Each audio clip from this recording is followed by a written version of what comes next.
Cricket అభిమానులు రేపటి Bharat New Zealand match కోసం ఎంతో ఉత్కంఠతో ఎదురుచూస్తున్నారు. ఈ మ్యాచ్ డూ ఆర్ డై కాబట్టి ఫ్యాన్స్ లో మరింత ఆసక్తి నెలకొంది. ఈ టైటిల్ భారత్ గెలుస్తుందా లేక కివీస్ సిరీస్ ను గెలిచేస్తుందా అనే సందేహం క్రికెట్ వర్గాల్లో నెలకొంది. అయితే భారత జట్టు ఈ కీలక మ్యాచ్ కోసం కొన్ని మార్పులు చేయనున్నట్లుగా తెలుస్తోంది.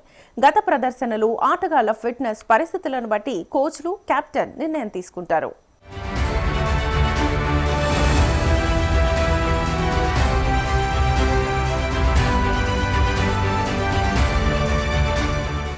గత 2 ఓడిఐలు చాలా ఉత్కంఠభరితంగా ముగిశాయి. మొదటి ఓడిఐలో భారత్ 4 వికెట్ల తేడాతో గెలిచింది. రోహిత్ శర్మ, గిల్, విరాట్ కోహ్లీ మంచి ఫామ్లో కనిపించారు. రెండో ఓడిఐలో న్యూజిలాండ్ 7 వికెట్ల తేడాతో గెలిచి సిరీస్ సమం చేసింది.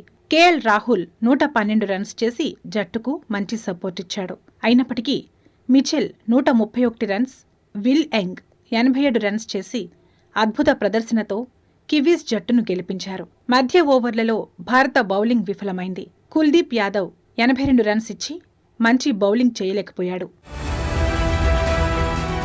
రేపటి సిరీస్ డిసైడర్ మ్యాచ్ జనవరి 18న మధ్యాహ్నం 1:30 ఇండోర్లోని హోల్కర్ స్టేడియంలో జరుగుతుంది. ఈ స్టేడియం పిచ్ చిన్న బౌండరీలు, బ్యాటింగ్ ఫ్రెండ్లీ పిచ్గా ఉంది. ఇక్కడ సగటు ఫస్ట్ ఇన్నింగ్స్ స్కోర్ 292. డ్యూయ్ విధానం వల్ల చేజింగ్ సులభమవుతుంది. టికెట్లు 2 గంటల్లోనే అమ్ముడైపోయాయి. జెర్సీల కోసం పెద్ద సంఖ్యలో ఫ్యాన్స్ స్టేడియానికి వచ్చారు. గతంలో భారత్ ఈ స్టేడియంలో ఆడిన 5 ఓడిఐలు గెలిచింది. బ్యాటింగ్ లో పెద్ద మార్పులుండవు. రోహిత్ శర్మ, శుభ్మన్ గిల్ ఓపెనింగ్ చేస్తారు. కోహ్లీ, కేఎల్ రాహుల్, శ్రేయాస్ అయితే మధ్యలో బలమైన సపోర్ట్ ఇస్తారు. హోల్కర్ స్టేడియం పిచ్ లో స్కోర్లు వేగంగా పెరుగుతాయి కాబట్టి ఎర్లీ బ్రేక్ త్రూస్ అత్యంత ముఖ్యంగా ఉంటాయి. మధ్య ఓవర్లలో tight bowling, smart field placements అవసరం. రేపటి మ్యాచ్ కోసం భారత జట్టు కొన్ని కీలక మార్పులు చేయవచ్చనే సూచనలు ఉన్నాయి. మధ్య ఓవర్లలో డిసిప్లిన్ చాలా ముఖ్యం. కుల్దీప్ యాదవ్ తన లెంగ్త్ మెరుగుపరచాలి. పిచ్, బ్యాట్స్మెన్ స్టైల్ ప్రకారం స్మార్ట్ వేరియేషన్స్ ఇవ్వాలి. జడేజా ఒక్కడే స్పిన్ ఆల్రౌండర్ గా ఉన్నాడు. పేస్ బౌలర్లను బలోపేతం చేయడం అవసరం. ఆర్షదీప్ సింగ్ వంటి యువ బౌలర్ కు అవకాశమిచ్చే అవకాశం ఉంది. అతని ఫుల్లర్ లెంగ్త్ చిన్న గ్రౌండ్ లో ఎక్కువగా పనిచేస్తుంది. ప్రసిద్ధ్ కృష్ణ కూడా ఈ పిచ్ లో ఫలితప్రదంగా ఉంటాడు. ఎర్లీ వికెట్లు తీసుకోవడం చాలా ముఖ్యం. తద్వారా ప్రత్యర్థి స్కోర్ పెరగకుండా ఉంటుంది.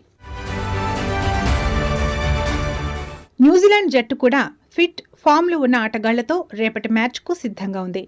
డారిల్ మిచెల్, విల్ యంగ్ కీలక ఆటగాళ్లుగా ఉన్నారు. డారిల్ మిచెల్ చివరి ఓడిఐలో అద్భుత ప్రదర్శన చేసి భారత స్పిన్నర్లకు సవాల్ విసిరాడు. ఆయన స్వైప్ షాట్స్ బ్యాటింగ్లో ఎక్కువ పరుగులు తీసే అవకాశం ఉంది. లైవ్ క్రికెట్ స్ట్రీమింగ్ విషయానికి వస్తే న్యూజిలాండ్ టూర్ ఆఫ్ ఇండియా 2026 లైవ్లో అందుబాటులో ఉంటుంది. జియో రిస్ట్రిక్షన్స్ వల్ల కొన్ని ప్రాంతాల్లో స్ట్రీమింగ్ లభించకపోవచ్చు. రేపటి డిసైడర్ ఓడిఐ సిరీస్ ఫలితాన్ని నిర్ణయిస్తుంది. మొత్తం మీద క్రికెట్ అభిమానులు రేపటి మ్యాచ్ కోసం ఉత్కంఠతో ఉన్నారు.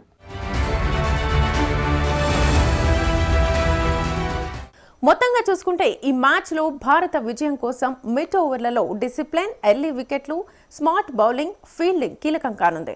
భారత్ ఈ అంశాలను పరిగణలోకి తీసుకుని ఆడితే విజయం సాధించే అవకాశం ఉంది.